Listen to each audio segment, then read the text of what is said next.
নমস্কার my dear aspirants, welcome to my channel English with PB sir.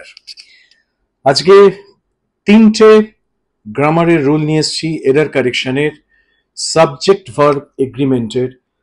আমি হলফ করে বলতে পারি যে এই তিনটে রুলের মধ্যে অ্যাটলিস্ট দুটো রুল ম্যাক্সিমাম স্টুডেন্ট জানে না, ম্যাক্সিমাম অ্যাসপিরেন্ট জানে না। যদি জানো, আই স্যালুট ইউ। যদি তিনটে জানো, তাহলে I double salute you. Okay, let's begin today's class. ছোট্ট ক্লাস হবে, তিনটে রুল খুব তাড়াতাড়ি আমি শেখাবো।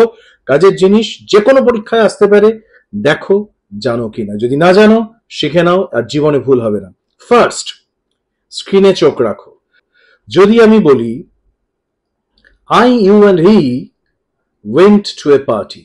I, you and he went to a party. তাহলে কি ভুল হবে? মনে রাখবে, যখনই তিনটে প্রোনাউন বসবে পর পর, রুল হবে 2, 3, 1, অর্থাৎ সেকেন্ড পারসন, থার্ড পারসন এবং তারপরে ফার্স্ট পারসন। তাহলে কারেক্ট রুল হবে you, he and I are going to a party or went to a party.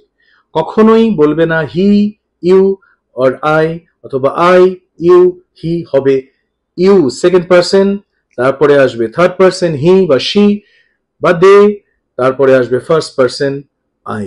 তাহলে রুল হচ্ছে 231, সেকেন্ড পারসন, থার্ড পারসন এবং ফার্স্ট পারসন, এই অর্ডারে প্রোনাউন বসে। এটা অনেক বইতে নেই এবং অনেক জায়গাতে অনেক স্টুডেন্ট ভুল করে, আমাকে জিজ্ঞেস করে। ভীষণ কনফিউজিং একটা রুল, কোথাও ঠিক করে বলা নেই, সব বইতে যে বলা আছে তাও নয়, কিন্তু generally this is the correct sequence of pronouns when they sit together.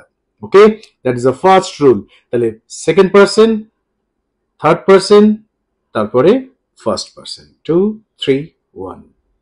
আশা করি কাজে লাগবে, শিখে গেলে। সেকেন্ড রুল হচ্ছে খুব ইন্টারেস্টিং। স্ক্রিনে দেখো, when the subjects are joined by or nor are of different person, দুটো আলাদা আলাদা পার্সন যখন or বা nor দিয়ে জয়েন হয়, তখন the verb agrees with the nearer, অর্থাৎ ভার্বের সাথে যে সব থেকে কাছে যে রয়েছে, যে সাবজেক্ট রয়েছে, সেই অনুযায়ী ভার্বটা বসবে। অর্থাৎ যদি বলি neither you nor I, এখানে আই এর সাথে যেহেতু এম যাবে, এমই বসবে। নেক্সট দেখো, either he or you, you এর সাথে যেহেতু আর যাবে, আরই বসবে, কারণ ভার্বের সবচেয়ে কাছে রয়েছে ইউ। নাইদার ইউ নর হি, এখানে হি হচ্ছে ভার্বের সবচেয়ে কাছে। যদি এরকম হতো যে নাইদার আই অর ইউ, তাহলে আর বসতো। লাস্টেটা দেখো, neither he or they are mistaken. অর্থাৎ এক্ষেত্রে যখন নাইদার নর দিয়ে দুটো সাবজেক্ট একসাথে বসছে, তখন শেষের যে সাবজেক্ট, অর্থাৎ যে ভার্বের ঘাড়ে চেপে আছে, সেই অনুযায়ী আমরা ভার্বটা বসাবো। This is the second rule. আর third rule, which is again very very interesting rule, আমার ধারণা তোমরা অনেকেই জানো না। বলছে যখন আমরা ডিনায়াল করি, দেখো লেখা আছে, in denials the persons no one is used as singular আর নান অ্যাজ প্লুরাল। কিরকম? Is there any boy in the room?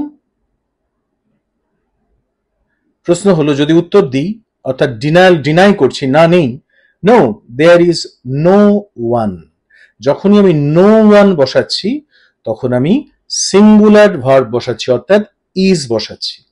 কিন্তু যদি আমি বলি are there any boys in the room, আমি কি করছি? প্লুরাল হবে। সেক্ষেত্রে আমরা বলবো নো দেয়ার আর নান।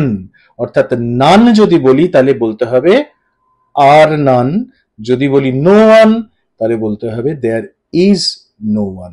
নান সবসময় প্লুরাল ভার্ব নেবে, নো ওয়ান সবসময় সিঙ্গুলার ভার্ব নেবে। আমার ধারণা এই তিনটের মধ্যে তিনটে রুলই সবার জানা ছিল না। এই তিনটে ভেরি ভেরি ইন্টারেস্টিং অ্যান্ড খুব সাটল রুল। পরীক্ষার হলে যখন এরার কানেকশন দেয়, তখন ভীষণ ভুল হয়ে যায়। আমি সেই জন্য তোমাদের শিখিয়ে দিলাম চট করে। টুকে রাখো, স্ক্রিনশট করে রাখো। যদি বুঝতে না পারো আমাকে জানাও। আমার মনে হয় না এত সহজ রুল, এর থেকে বেশি কথা বলে বোঝানোর প্রয়োজন আছে। You are very intelligent to understand this, যে তিনখানা রুল দিলাম সাবজেক্ট ভার্ব এগ্রিমেন্টের, পরীক্ষায় কাজে লাগবে। ছোট্ট ভিডিও, ছোট্ট করে শেখার সময় কিন্তু খুব কাজের ভিডিও।